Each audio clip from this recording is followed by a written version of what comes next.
Hey everybody, good to see you. Happy Tuesday. We continue our discussion today about the timeline of Christ's final ministry on earth. And so when we put the Gospels next to each other, Matthew, Mark, Luke, and John, we can figure out what Christ did on Tuesday of the Passion Week, the original Passion Week. And Tuesday was actually quite busy. He taught about his return. You can read that in Matthew chapter 24. He continued to have conflict with some of the religious leaders, and then he taught several parables. So I want to share with you one of the things that he taught on. It's recorded in Matthew chapter 21, and it says this: "In the morning, as he returned to the city, he was hungry.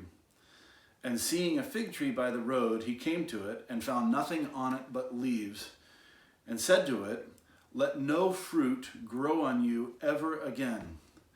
And immediately the fig tree withered away. And when the disciples saw it, they marveled, saying, 'How did the fig tree wither away so soon?'" So why in the world would Christ curse a fig tree? And the answer is actually quite simple. Because the fig tree wasn't doing the one thing that it was made to do. It was not producing figs. In the Old Testament, the fig tree is sometimes used to symbolize the nation of Israel. And we know from our discussion yesterday, and then coupled with today's discussion, that the nation of Israel had every opportunity to accept Christ as the Messiah, but instead it rejected Christ. Along with that rejection came people who faked like they accepted him. They faked like they were religious, but they were anything but.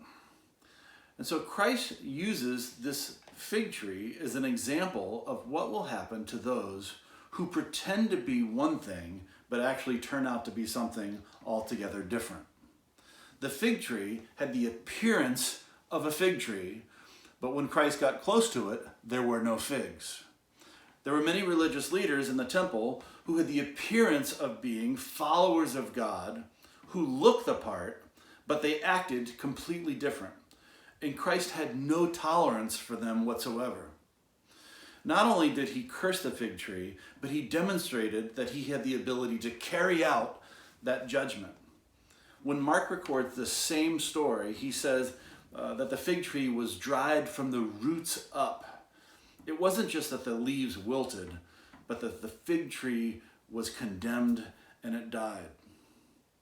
So what does this mean for us today? I think what it means is that certainly there's application for the nation of Israel, but also for all of us today who say that we're believers. It's very easy to say one thing, but then do another. Remember our study in James a few weeks ago, James said that faith without works is dead. It's possible to say that we have faith, to claim faith, but to never actually do anything because of that faith. It's kind of like the fig tree. We're saying we're a fig tree, we're trying to look like a fig tree, but we don't actually bear the figs. And so what good is a fig tree if there are no figs? And what good is our faith if it actually doesn't have any works? So this doesn't mean that we do good works to get salvation.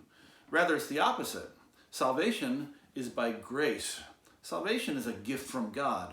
But once we get that salvation, it always leads to good works. That's why James could say faith without works is dead. And so how does this apply to us today?